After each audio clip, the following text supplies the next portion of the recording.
How you doing, YouTube? Matt, Massive Beer Reviews, back with a video. A video that, to be honest with you, I didn't really want to kind of make because I don't want to add any kind of volume to something that is quite loud at the moment. We're basically going to be talking about, novel coronavirus / COVID-19, the virus that causes the disease, and kind of talk about how it affects beer basically in most of our worlds.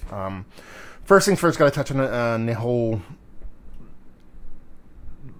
disease / virus itself.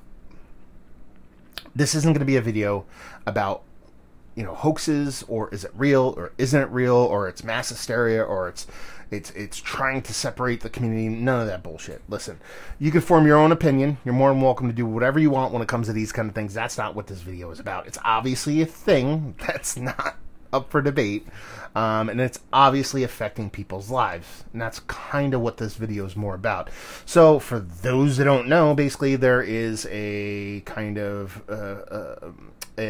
novel coronavirus is a virus that is spreading the globe, and it is easily transmittable. And if you get it, then it's kind of like, and I don't want to say this because some people might freak out, it's kind of like HIV and AIDS, and that you kind of get the novel coronavirus, and that ends up turning in and gives you the COVID-19 kind of disease. And what it does, it can affect a lot of different people in a lot of different ways, depending on your age group, on underlying health conditions, and all those kind of things. That's not what this video is about, but it is something that is impacting the world in a way that we haven't seen quite a bit now. This is where your conspiracy theory people start freaking out, going, oh, it's the media, it's this and that and the other thing. That's not what this video is about.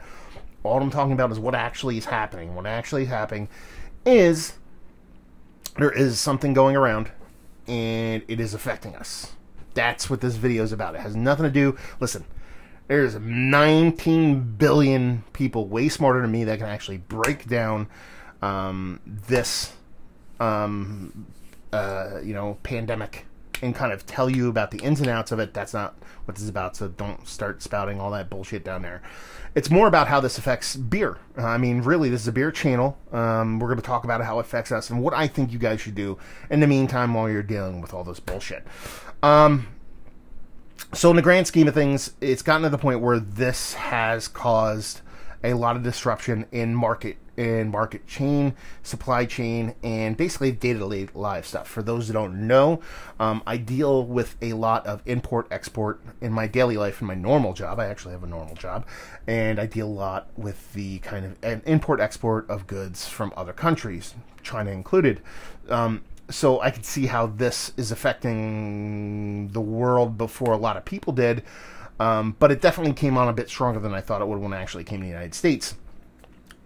When it did come here, more importantly over the past couple of weeks, and how it's kind of grown and spread, there's been a lot of actions taken by local governments, by individuals, by business owners, by the person in the White House, by a bunch of different people to kind of stem the swell of the rate of transmission of this disease.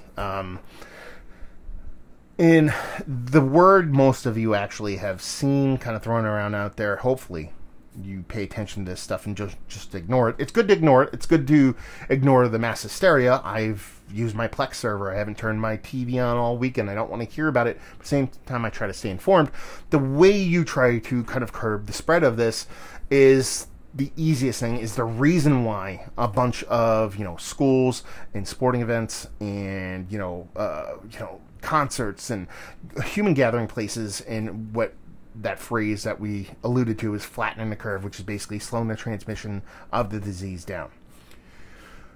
The reason why that's important for a couple of reasons. One, it gives the government more time and private companies more time to figure out a plan of attack when it comes to how to treat and how to help keep people alive, because it's obviously something that can kill people.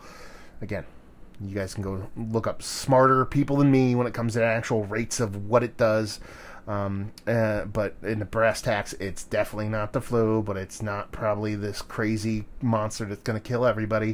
It's about 10 to most sane Scientific people say it's about 10 to 15 times worse than the flu. So you're looking at something that's worse than the flu, but not as bad as what some people make you want to think. So you end up wanting to slow down the transmission of these diseases. The whole reason you want to do that is, like I said, so you can give people more time to help combat it, but you also don't want to overload the United States healthcare system, which is actually quite fragile in the grand scheme of things. We're really good at making drugs, and we're really good at medicating, but we're really bad, and I don't want to say that we're really bad at treating disease and people. Nurses, doctors, first responders, they're a bunch of my friends. They're really good at what they do. It's just that we're very in short supply of manpower when it comes to those things. So it's about slowing down the transmission of the disease so we have more time to deal with it. Now, a lot of stuff is up there in the air as far as, is it repeatably, can it get you sick more than once? Most people say no. Again, smarter people will be able to answer that question. But the way most of these things go, just like the regular flu, and I'm not comparing it to flu, I'm just using that as a talking point, is that once you get the flu, you're not going to get it again that season. Sure, you can get it the next year, but that typically tends to be a mutated version of the flu.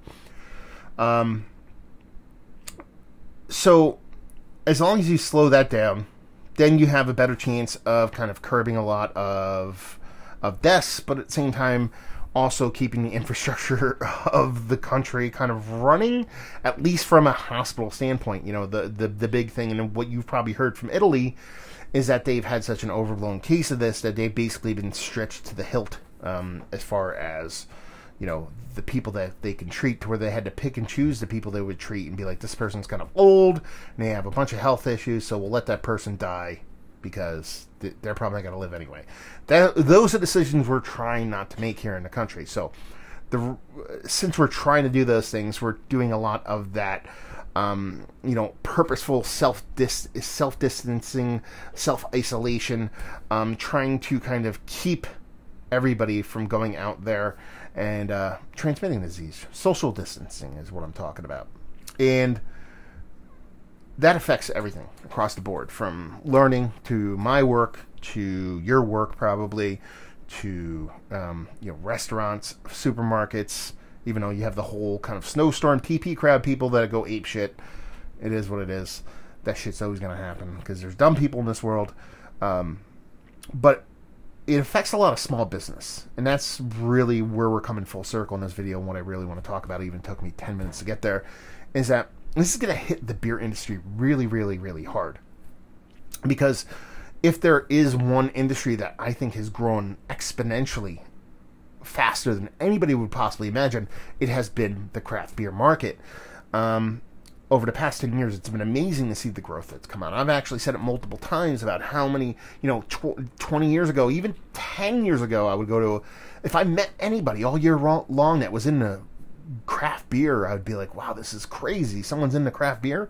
Nowadays, it's almost impossible not to meet somebody. So everybody is into these things. But when you have the good bulk of the population that is very kind of into something like this, when you have these kind of self-isolation, kind of social distancing things happen, that should happen, these kind of measures that are being taken by the government and by businesses and whatnot are good things.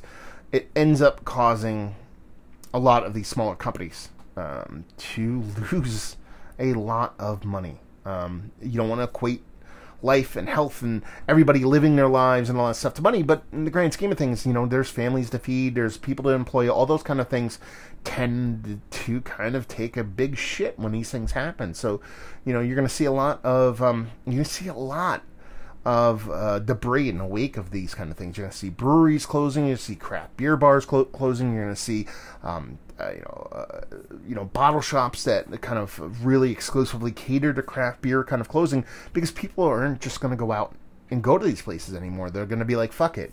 If I'm going to skim anywhere, I'll skim there. Or if I'm going to get beer, I'm going to drink beer, I'll drink it at home, which is a fine and totally understandable kind of thought process to have. That's the thought process you should have. Social distancing is the thing that should be done.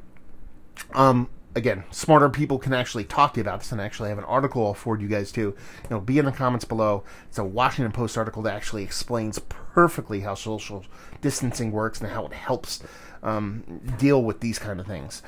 Anyway, but the beer world, as we know it, is going to change.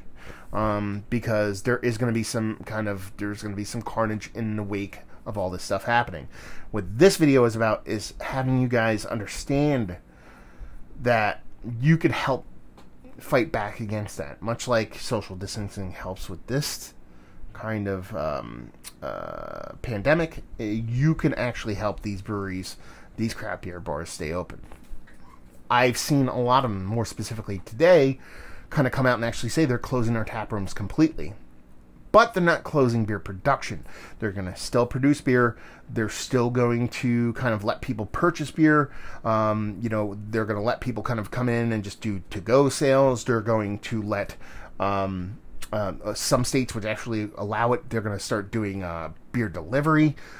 New Jersey isn't one of them, unfortunately. So there's other ways that you could actually help kind of keep these businesses afloat while all this shit kind of settles. And when I say this shit kind of settles, the one thing I guess I would say that,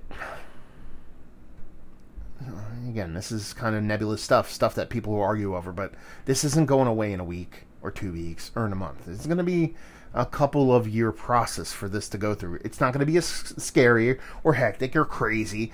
It's going to settle. It's going to find its own level, and we're going to deal with it. But this is not like a thing that we deal with and it just goes away. Like, yeah, everybody keeps hearing all these, oh, it's just like H1N1, or oh, it's just like swine flu, or it's just like avian. No, it's not like that. It's going to be totally different. But we're still going to deal with it. We're a human race. We're very resilient. We're going to get through this shit, no problem. But what I'm saying is, it's going to be a bit. You're going to see a lull in the summer just because of the way seasons work and the way the environment works, that you're going to see a lull in the summer. It's going to come back in the fall. Again, go read the articles that I post down below and you'll just know more about it. And let me put a pause on right there. Again, I'm trying to keep this as beer-centric as possible without going too, like, opinionated or crazy or anything like that. Because I obviously, just like any human, have my own opinions, but I'm trying to keep it, like, matter-of-fact and not, like, opinion-driven. If you have any issues with the stuff I'm saying, you're more than welcome to start a conversation about it. But one thing I want to implore you before we start talking about, again, spending money at breweries, is that if you want information about this stuff, go to the CDC, go to the World Health Organization. Don't go anywhere else. Don't go to fucking news outlets. Don't go to social media. Go to the CDC. Go to the World Health Organization. These are the people that deal with these things. Don't take what anybody else is like, oh, my buddy's a doctor. No. Don't listen to that fucking person. Be like, well, I know this guy and he works there. No. Don't fucking go there. Don't go there at all. You know what I mean? Like, don't go to Twitter and listen to this guy's, oh, I'm a doctor, I can tell you. No. Go to the fucking CDC and fucking World Health Organization. Don't listen to these people. Anyway, back to the beer. So, the best thing you do right now, because in the grand scheme of things here, whether you're in the United States or anywhere else, it's a great time to be alive, especially in the beer world. Like, I'm trying to keep that on rails, kind of keep that kind of thought process just kind of in the conversation of this video in that is probably the golden age of beer right now. The reason why it's golden age of beer right now is because there's so many options available. There's so many great breweries out there. There's so many great tap rooms. There's so many great bottle shops. There's so many great things going on right now in the beer world. But those are the things that we might end up losing just because they have to go away. They're just not going to be able to survive this process. That's going to happen. But what can you do as a beer consumer? What can you do as someone that loves beer to kind of stem that kind of decay from the beer industry? And it's basically, if you do have the means, and I say that first because there's some people that are gonna lose their fucking jobs. It shouldn't happen. Some people are gonna lose their fucking jobs. Some people might not have as much money, disposable income, because they're not working as much, or their job is just not gonna let them work from home, or any of those things. Is if you have the means, buy local. Buy local. Go to your local brewery. If you're the kind of person like me who buys local but also buys from a bunch of different sources, I'll go to Wegmans, I'll go to supermarkets, I'll go to distributors, and I'll buy random beers all over the place. Buy local. Instead of drinking, that beer from halfway across the state or something like that, go to your local tap house. Buy a similar facsimile to what you typically drink. Keep those people employed. Keep that money locally. Buy from your local bottle shop. Buy from your local brewery. Buy from your local tap house. Buy from your local tap room. Those are the ways that you're going to be able to kind of keep the things that you love when it comes to this kind of existence in play. Those are the people who live in your community. Those are the people that are going to be affected by these kind of things. Those are the people that need your dollars in the grand scheme of things. Again, it sucks to think about this in a very kind of, cash money kind of way, but that's just how capitalism works, and that's how this country fucking works. But you have to do that. You have to buy local. Go buy beer locally. They're still going to be producing it. That's not going to go away.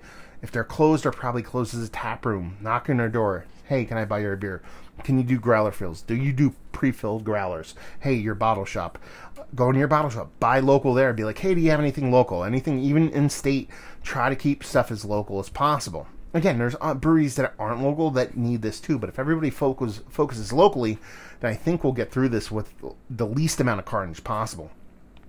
And then if you have the means, buy now for later. That's probably the best thing you could possibly do right now if you are a person who has enough disposable income.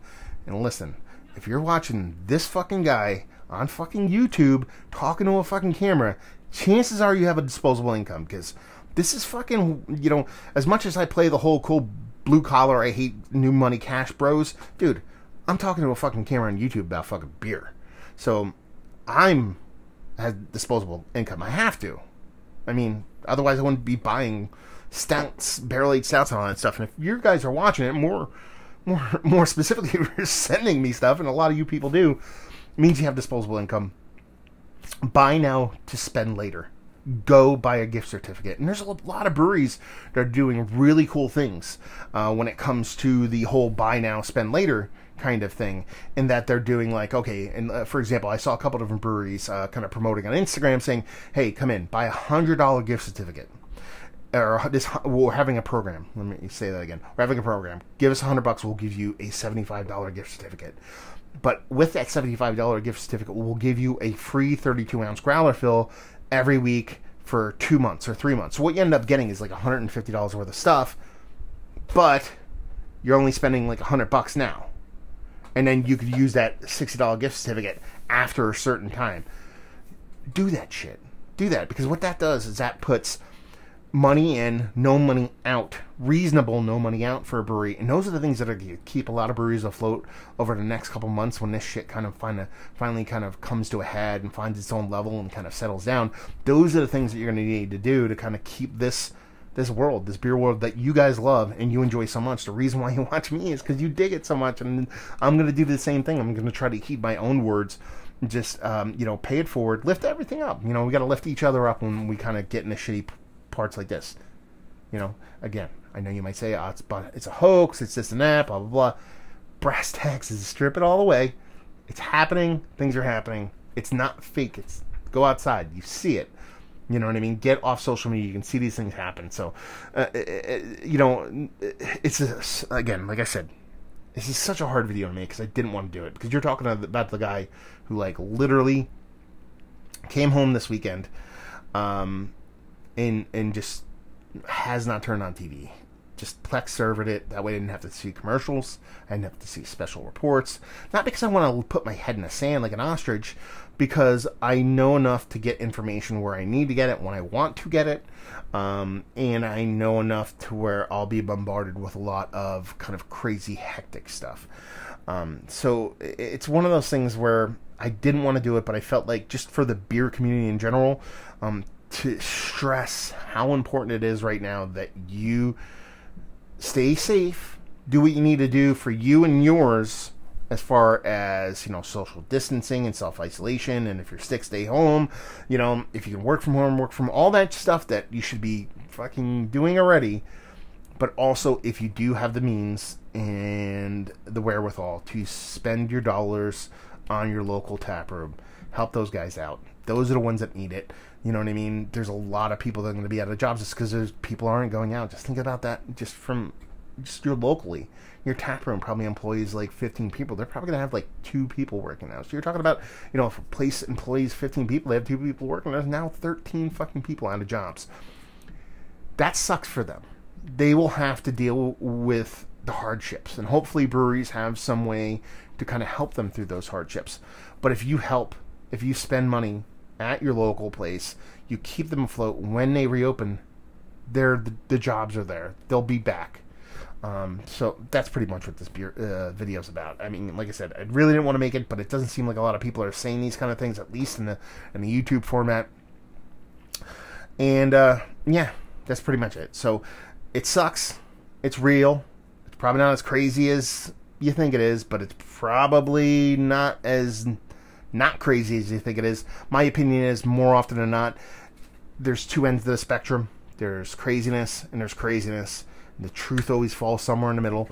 So I'm not trying to say it's as bad as what you may think it is, but I'm also probably saying it's probably not as good as you think it is. It's somewhere in the middle. And there was a quote I actually read today that kind of summed it all up for me. And this kind of, I think this works for everybody across the board, and I know some of you might actually scoff to it. I have it written here so I can actually say it without butchering it. It says, the quote was, "In the end, it will be impossible to know if we are overreacting to all of this. But it will be super apparent if we are underreacting and doing too little." And that's the brass tacks of it. So whether you think it's stupid, whether you think this video is a joke, I'm sure it's going to get a lot of thumbs down and people are going to argue and all that bullshit. That's the cusp of it. When it comes to where we come out of our shells and everything seems fine, there's going to be a big group of people going, "I can't believe we overreacted like that." Well, if that's the case, it's a good thing. Because that means a couple things. Maybe we did overreact. Maybe. I'm not saying I believe that, but maybe we did. But maybe the overreaction, what you view as the overreaction, was the reaction that was needed to keep things simple. So if everything works out the way I think, and the way I hope it does, I think in the end we'll think we're overreacting. But I think it's the overreaction. They're the perception of your overreaction. The things we did to make people think it was an overreaction is actually the measures that were needed in order to keep things the way we want them. So there you go. So again, like I said, not necessarily the video I wanted to make, but the video I think we needed, at least from my standpoint, and talk about it. I mean, if you guys want to talk about it, if you have some kind of rational fear or you think it's a bunch of bullshit, you're more than welcome to talk down below. I'm sure you guys will get a nice kind of saucy conversation about all that stuff. I may not join, I may not, I don't know. But in the grand scheme of things, just be good. Be good to each other. It's fucking Bill and Ted's Excellent Adventure. Be good. Be good to each other. Fucking buy local. Keep your local place running. Get food to go. If you don't want to go out, if you're afraid to go out, get food to go. Get beer to go. Good bottle shops, breweries, tap rooms. Keep them busy, at least in the meantime, to where you guys can still keep enjoying really good beer. Enjoying locally made beer, keeping those businesses afloat, keeping those people that are typically bombarded this time of year, springtime, when it's getting nice out, are typically bombarded and full with patrons in stuttering in an industry where margins can be pretty razor thin. You know, you got to keep those people afloat. You know, for your super big breweries, they're going to work fine. They're going to have their downturn, but they're prepared for this. And even your super hyped breweries, whether, you know, the ones that do can releases all the time, your other half trilliums of the world, they're going to have their downturn, but they will survive this. It's your local tap room, the place that more of their money comes from, the beer that's pouring from their taps, as opposed to the beer that is being bought in cans. Those are the ones that are really going to be affected.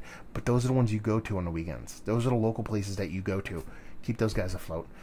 Give them your money if you have it. I keep saying if you have it. It's a luxury beer, not a need. So if you have it, keep those local guys afloat. Buy local. Spend local. Do what you needed to do. Hopefully you guys are doing your thing. And if you're sick, don't go to work. And if you have any opinions, throw them down there. Can't wait for all the thumbs down. Hope to see you guys next time. Cheers. I got a sniffle. Scary.